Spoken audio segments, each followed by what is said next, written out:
آپ لوگ ایک نعمتوں والی جنتوں میں ہوں گے۔ اے مسلمانوں، نفیس ترین چیز عمدہ اخلاق ہے، اور شفقت و نرمی اخلاق کی زینت اور فضیلتوں کا زیور ہے۔ نرمی حکمت کی بنیاد، سلامتی کا قلعہ، فضیلت کی علامت اور کامیابی کا پر ہے۔ شاعر کہتا ہے، نرمی باعث برکت اور بردباری باعث سرداری ہے، لہذا تم معاملات میں نرمی برتو تو تمہیں کامیابی ملے گی۔ اگر 1000 لوگ بھی ہتھیار بند ہو کر کسی کام کے لیے نکلے تب بھی اسے وہی شخص پورا کر پائے گا جو نرمی کا معاملہ کرے گا۔ یقیناً نرمی مقیم شخص کے لیے مناسب ہے، اور جب انسان سفر میں ہو تو نرمی کی اور زیادہ ضرورت پڑتی ہے۔ بات کا وزن اسی وقت معلوم ہوتا ہے جب تم بولتے ہو، پھر اس بول سے یا تو انسان کی عقل مندی سامنے آتی ہے یا عیوب کھلتے ہیں۔ ابو درداء رضی اللہ عنہ سے روایت ہے کہ نبی صلی اللہ علیہ وسلم نے فرمایا کہ جسے نرمی کی صفت سے نوازا گیا اسے بھلائی کا حصہ مل گیا، اور جو نرمی سے محروم رہا تو وہ اپنی بھلائی کے حصے سے محروم ہو گیا۔ اسے ترمذی نے روایت کیا ہے۔ عائشہ رضی اللہ عنہا سے روایت ہے کہ نبی صلی اللہ علیہ وسلم نے فرمایا، یقیناً اللہ تعالی رفیق ہے اور ہر چیز میں نرمی کو پسند کرتا ہے۔ بخاری و مسلم۔ اور مسلم کی روایت میں ہے کہ بے شک اللہ تعالی رفیق ہے اور نرمی کو پسند کرتا ہے، اور نرمی کی وجہ سے وہ چیزیں عطا کر دیتا ہے جو سختی کی وجہ سے یا نرمی کے علاوہ کسی اور وجہ سے نہیں دیتا۔ اور مسلم کی ایک اور روایت میں یہ بھی ہے کہ جس چیز میں نرمی ہوتی ہے وہ خوبصورت بن جاتی ہے، اور جس چیز سے نرمی نکال لی جاتی ہے وہ عیب دار ہو جاتی ہے۔ نرمی کا مطلب ہے کہ نرم پہلو، عمل کی پاکیزگی، اچھی کارکردگی، نرمی اور شفقت سے پیش آنا، آسانی کو ترجیح دینا، بہتر طریقے سے دفاع کرنا، سختی اور جلد بازی سے گریز، تشدد، تیزی اور شدت سے پہلو تہی، اقوال و افعال میں ترش روئی، خود پسندی، سنگ دلی اور حد اعتدال سے خروج کرنے سے بچنا، اور کسی بھی معاملے کے بہتر اور آسان پہلو کو اختیار کرنا۔ کچھ لوگ ایسے ہوتے ہیں جن کا معاملہ بڑا پیچیدہ اور ہاتھ بڑے سخت ہوتے ہیں، ان کی بدبختی ختم نہیں ہوتی، وہ نہایت متکبر، ہمدردی سے عاری، سخت، ترش رو، جلد باز، جاہل اور فریب خوردہ ہوتے ہیں، اور احوال و امور کا صحیح اندازہ بھی نہیں لگا پاتے، اور جو معاملات کے اہم موڑ پر نرمی اختیار نہیں کرتا وہ ناپسندیدہ آزمائش سے دوچار ہوتا ہے۔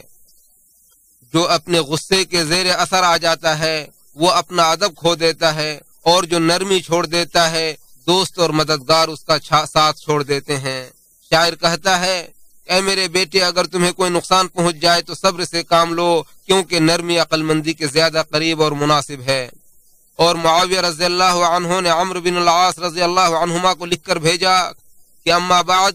بے شک خیر کے معاملے کو سمجھنا ایک اضافی ہدایت ہے، اور ہدایت یافتہ وہ ہے جو جلد بازی سے باز رہے، اور نامراد وہ شخص ہے جو بردباری سے عاری ہو۔ غور و فکر سے کام لینے والا درستگی کو پا لیتا ہے یا پھر درستگی کے قریب پہنچ جاتا ہے، اور جلد بازی کرنے والا غلطی کرتا ہے یا غلطی کرنے کے قریب ہوتا ہے۔ نرمی جس کو فائدہ نہ پہنچائے تو حماقت اسے ضرور نقصان پہنچاتی ہے، اور جو تجربات سے نہ سیکھے وہ بلندی نہیں پا سکتا، اور جب تک انسان کی بردباری اس کی جہالت اور خواہشات پر غلبہ نہ پائے وہ صاحب فکر و رائے نہیں ہو سکتا۔ اور عمر بن عبدالعزیز رحمہ اللہ فرماتے ہیں کہ قدرت کے باوجود معاف کر دینا، سخت غصے کے وقت جذبات پر کنٹرول رکھنا، اور اللہ کے بندوں کے ساتھ شفقت و نرمی کا برتاؤ کرنا اللہ کے پسندیدہ اعمال میں سے ہے۔ ابن قیم رحمہ اللہ فرماتے ہیں کہ اللہ سبحانہ و تعالی رحیم ہے اور رحم کرنے والوں کو پسند کرتا ہے۔ وہ اپنے رحم کرنے والے بندوں پر رحم کرتا ہے، وہ پردہ پوشی کرنے والا ہے اور اپنے بندوں کی پردہ پوشی کرنے والوں کو پسند کرتا ہے۔ وہ معاف کرنے والا ہے اور لوگوں کو معاف کرنے والوں کو پسند کرتا ہے۔ وہ غفور ہے اور لوگوں کو بخشنے والوں کو پسند کرتا ہے۔ وہ لطیف و باریک بھی ہیں اور بندوں کے ساتھ لطف و مہربانی کرنے والوں کو پسند کرتا ہے، اور تند خو، ترش رو، سنگ دل اور بد خلق و متکبر انسان کو پسند نہیں کرتا۔ وہ رفیق ہے اور نرمی کو پسند کرتا ہے، وہ حلیم ہے اور بردباری کو پسند کرتا ہے، وہ بر ہے اور نیکی کرنے والوں کو پسند کرتا ہے، وہ عادل ہے اور عدل و انصاف کرنے والوں کو پسند کرتا ہے، وہ خود لوگوں کے عذر قبول کرتا ہے اور لوگوں کے عذر قبول کرنے والوں کو پسند کرتا ہے، اور ان صفات کی موجودگی یا عدم موجودگی کے بقدر وہ بندوں کو نوازتا ہے۔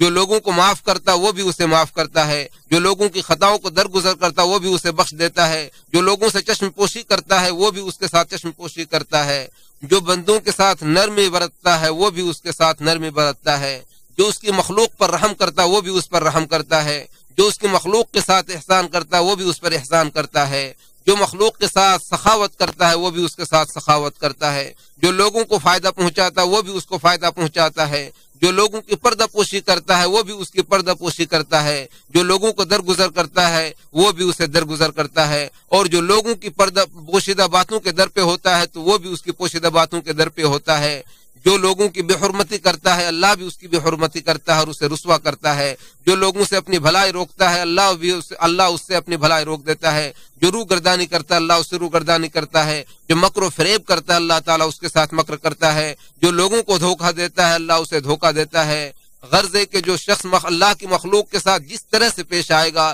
ٹھیک اسی طرح سے اللہ تعالیٰ بھی دنیا و آخرت میں اس کے ساتھ پیش آئے گا، یعنی اللہ تعالیٰ اپنے بندے کے ساتھ ویسا ہی سلوک کرتا ہے جیسا سلوک وہ اللہ کی مخلوق کے ساتھ کرتا ہے۔ اے مسلمانوں، جب اللہ تعالیٰ کسی گھر والے کے ساتھ بھلائی کا ارادہ کرتا ہے تو وہ انہیں شفقت و نرمی کی رہنمائی کرتا ہے، اور جس گھر کے افراد شفقت و نرمی سے محروم ہو جاتے ہیں وہ بھلائی سے محروم ہو جاتے ہیں۔ ایسے گھرانے بہت خوش نصیب ہوتے ہیں جہاں شفقت و نرمی کا بول بالا ہوتا ہے۔ پیار و محبت اور نیکی اس گھر کو مزید خوبصورت بنا دیتی ہے، اور اس گھر میں سکون و اطمینان کی حکمرانی ہوتی ہے، اور وہ گھرانے بہت بد نصیب ہوتے ہیں جہاں شور و شرابہ اور لڑائی جھگڑے کا ماحول ہوتا ہے، شرارت اور چیخ و پکار اسے برباد کر دیتے ہیں، اور اختلاف و فتنہ پروری اس گھر کو منہدم کر دیتے ہیں۔ عائشہ رضی اللہ عنہا سے روایت ہے کہ رسول اللہ صلی اللہ علیہ وسلم نے فرمایا کہ جب اللہ تعالیٰ کسی گھر کے لوگوں کے ساتھ بھلائی کا ارادہ کرتا ہے تو ان کے دل میں شفقت و نرمی ڈال دیتا ہے۔ اسے احمد نے روایت کیا ہے۔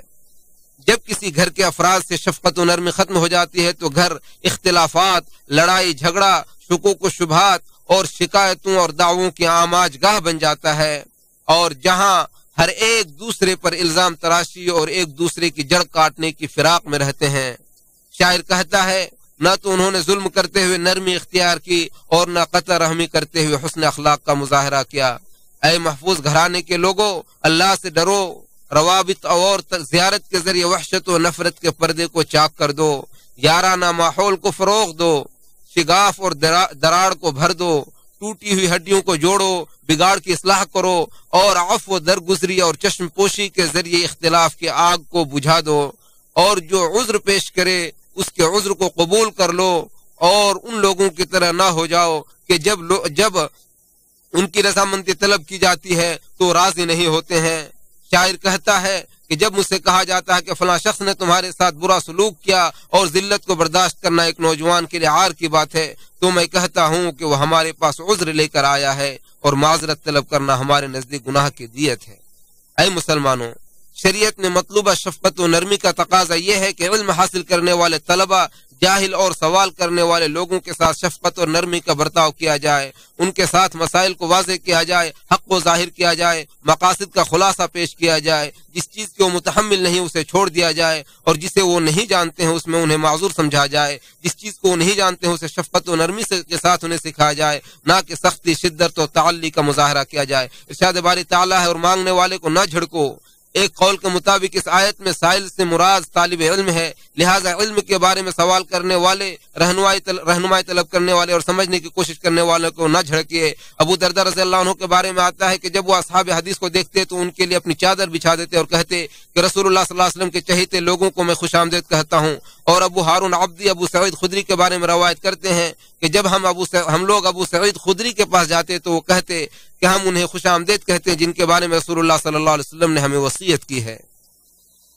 معاویہ بن حکم سلمی رضی اللہ عنہ فرماتے ہیں کہ ایک دن میں رسول اللہ صلی اللہ علیہ وسلم کے ساتھ نماز پڑھ رہا تھا کہ اتنے میں ایک آدمی کو چھینک آ گئی تو میں نے نماز ہی میں یرحمک اللہ کہہ دیا۔ یہ سن کر لوگ مجھے گھورنے لگے تو میں نے نماز ہی میں کہا تمہاری مائیں تمہیں گم کر دے، تم لوگ مجھے کیوں گھور رہے ہو؟ تو لوگ اپنے ہاتھوں سے اپنے رانوں میں مار کر مجھے چپ کرانے لگے۔ تو جب میں نے دیکھا کہ وہ لوگ مجھے چپ کرا رہے ہیں تو میں خاموش ہو گیا۔ پھر جب رسول اللہ صلی اللہ علیہ وسلم نماز سے فارغ ہوئے تو میرے ماں باپ آپ پر قربان ہوں، میں نے نہ آپ سے پہلے نہ آپ کے بعد میں کوئی ایسا معلم دیکھا جو آپ سے بہتر تعلیم دے سکے۔ اللہ کی قسم آپ نے مجھے نہ تو ڈانٹا نہ مارا اور نہ ہی برا بھلا کہا، بلکہ صرف یہ فرمایا کہ نماز میں لوگوں سے بات کرنا درست نہیں ہے، بلکہ وہ تسبیح، تکبیر اور تلاوت قرآن کے لیے ہے۔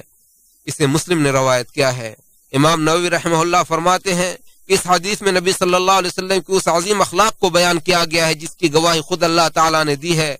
اور جاہل کے ساتھ نبی صلی اللہ علیہ وسلم کی نرمی اور امت کے ساتھ آپ کی شفقت و محبت کا بھی بیان ہے۔ اور اس حدیث میں جاہل کے ساتھ نرمی برتنے، اسے اچھے انداز میں تعلیم دینے، اس پر مہربانی کرنے اور اسے درست بات کو اچھے انداز سے سمجھانے کے سلسلے میں نبی صلی اللہ علیہ وسلم کے اخلاق کو اپنانے کی ترغیب بھی ہے۔ عباد بن شرحبیل ابو ہریرہ رضی اللہ عنہ فرماتے ہیں کہ ایک دیہاتی نے مسجد میں پیشاب کر دیا تو لوگ اسے مارنے کے لیے اس کی طرف دوڑے تو نبی صلی اللہ علیہ وسلم نے فرمایا کہ اسے پیشاب کر لینے دو اور اس کے پیشاب پر ایک بالٹی یا گھڑا بہا دو، کیونکہ تم لوگ مشکل نہیں بلکہ آسانی پیدا کرنے والے بنا کر بھیجے گئے ہو۔ اسے بخاری نے روایت کیا ہے۔ پھر رسول اللہ صلی اللہ علیہ وسلم نے اس دیہاتی کو بلایا اور اسے کہا کہ مسجدوں میں پیشاب کرنا یا گندگی پھیلانا مناسب نہیں ہے، بلکہ یہ مسجدیں نماز، ذکر و اذکار اور تلاوت قرآن کے لیے ہے۔ پھر بعد میں جب اس دیہاتی کو دین کی سمجھ آ گئی تو وہ خود اس واقعے کو بیان کرتے ہوئے کہتا تھا کہ پھر نبی صلی اللہ علیہ وسلم میرے پاس آئے، میرے ماں باپ آپ پر قربان ہوں، آپ نے نہ تو مجھے برا بھلا کہا، نہ ڈانٹا پھٹکارا اور نہ مارا۔ رسول اللہ صلی اللہ علیہ وسلم کے عظیم اخلاق، رحم، لطف اور سنگ دل جاہل کے ساتھ نرمی کے برتاؤ پر غور و فکر کیجیے۔ اللہ تعالیٰ مجھے اور آپ کو نبی صلی اللہ علیہ وسلم کی سنتوں پر عمل کرنے اور آپ کے طریقے پر چلنے والوں میں سے بنائے۔ میں نے کہا اور آپ نے سنا، اور میں اللہ تعالیٰ سے مغفرت طلب کرتا ہوں اور آپ بھی اس سے مغفرت طلب کیجیے، یقیناً وہ توبہ کرنے والوں کو بخشنے والا ہے۔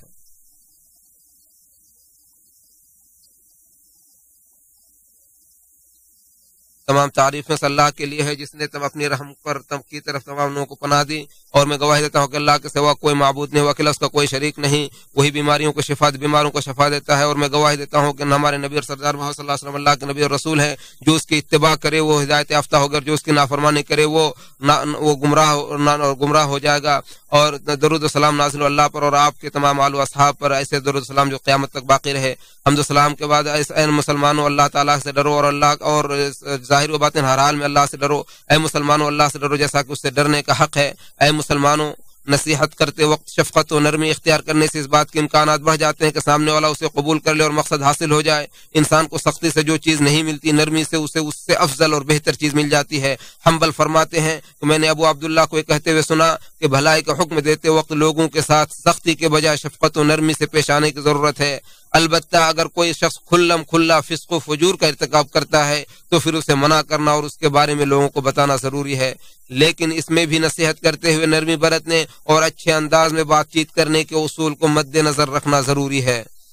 لوگوں کے سامنے کسی کو نصیحت کرنا دراصل اس کی توبیخ اور ڈانٹ اور پھٹکار ہے، اور کسی کی برائی کی تشہیر اس کی نفرت اور اسے ضائع کرنے کا سبب ہے۔ ابن رجب رحمہ اللہ فرماتے ہیں کہ سلف صالحین جب کسی کو نصیحت کرنے کا ارادہ کرتے تو اسے تنہائی میں نصیحت کرتے تھے۔ کسی سلف نے تو یہاں تک کہا ہے کہ جس نے اپنے کسی بھائی کو تنہائی میں نصیحت کی تو وہ واقعی نصیحت ہے، اور جس نے لوگوں کے سامنے اسے نصیحت کی تو دراصل اس نے اس کو پھٹکار لگائی۔ اور فضیل بن عیاض فرماتے ہیں کہ مومن شخص پردہ پوشی اور خیر خواہی کرتا ہے، جبکہ فاجر انسان عزت کو چاک کرتا اور عار دلاتا ہے۔ عبدالعزیز بن ابو رواد فرماتے ہیں کہ تم سے پہلے کچھ لوگ ایسے بھی تھے کہ جب وہ اپنے کسی بھائی کے اندر کوئی برائی دیکھتے تو نرمی کے ساتھ اسے روکتے تھے، لہٰذا انہیں بھلائی کو حکم دینا اور برائی سے روکنے پر نیکی ملتی تھی۔ اے مسلمانوں، اپنے والدین، بزرگوں، بوڑھوں اور خود سے عمر میں بڑے لوگوں کے ساتھ شفقت و نرمی سے پیش آؤ، انہیں مقدم رکھو، ان کی تکریم و تعظیم کرو اور ان کی قدر و منزلت کا خیال رکھو۔ کمزوروں، بیماروں اور معذوروں سے شفقت و نرمی کا برتاؤ کرو، ان کی مدد کرو اور ان کو قریب کرو۔ فقیروں، مسکینوں اور کمزوروں کے ساتھ نرمی برتو،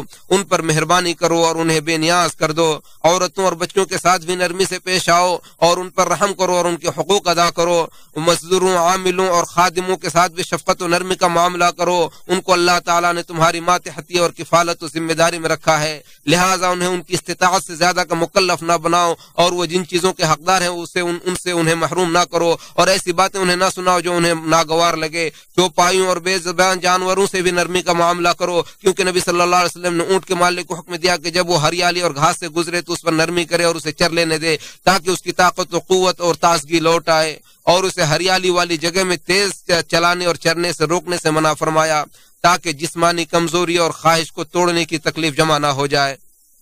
اور جب اونٹ کو لے کر قحط زدہ اور سوکھی جگہ سے گزرے تو تیزی سے گزرے، تاکہ جلد از جلد منزل مقصود تک پہنچ جائے اور اس کے اندر کچھ جسمانی طاقت باقی رہے اور کمزوری اور طاقت کی کمی کا شکار نہ ہو۔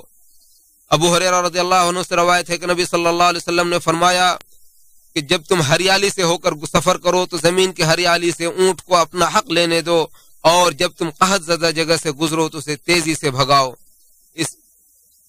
اسے مسلم نے روایت کیا ہے۔ غرض ہے کہ ہر چیز میں شفقت و نرمی برتو، کیونکہ شفقت و نرمی آفتوں اور مصیبتوں سے نجات کا ذریعہ ہے۔ آپ درود و سلام پڑھیں نبی صلی اللہ علیہ وسلم اور تمام مخلوقات کے سردار پر، کیونکہ جس نے اس پر ایک بار درود بھیجا اللہ تعالیٰ اس پر 10 رحمت نازل فرمائے گا۔ اے اللہ تو اپنے درود نبی اور ان کے تمام آل و صحاب پر درود و سلام نازل فرما۔ اے اللہ تو ان کے صحابہ کرام اور تبع تابعین اور ان کے ساتھ ساتھ ہم پر بھی رحم فرما۔ اے اللہ تو اسلام اور مسلمان کو غلبہ عطا فرما اور شرک اور مشرکوں کو ذلیل و رسوا فرما۔ اے اللہ تو اس ملک کو اور تمام مسلم ممالک کو امن و امان کا گہوارہ بنا دے۔ اے اللہ تو مملکت سعودی عرب کو حاسدوں کے حسد سے اور مکر و فریب کرنے والوں کے مکر و فریب سے محفوظ فرما۔ اے اللہ، اے رب العالمین، اے اللہ تو ہمارے حاکم وقت اور ولی امر خادم حرمین شریفین کو اپنے پسندیدہ کام کی توفیق عطا فرما۔ اے اللہ تو انہیں نیکی کے کاموں میں لگا دے۔ اے اللہ تو انہیں اور ان کے ولی عہد کو اسلام اور مسلمانوں کے غلبہ کی اور شرف و منزلت کے کام کی توفیق عطا فرما۔ اے اللہ تو ہمارے فوجیوں کی مدد فرما۔ اے اللہ تو ہمارے فوجیوں کی مدد فرما، ہماری حدود کی حفاظت فرما، اور ہمارے دشمنوں کو تو ناکام و نامراد لوٹا دے، ذلیل و رسوا اور شکست کے ساتھ تو انہیں لوٹا دے۔ اے اللہ، اے رب العالمین، اے اللہ ہمیں جو بیمار ان کو شفاعت فرما، جو گزر گئے ان کی مغفرت فرما، جو آزمائش میں مبتلا انہیں عافیت عطا فرما۔ اے اللہ ہمارے دعاؤں کو قبول فرما، ہماری دعاؤں کو سن لے، اے کریم، اے عظیم اور اے رحم کرنے والی ذات۔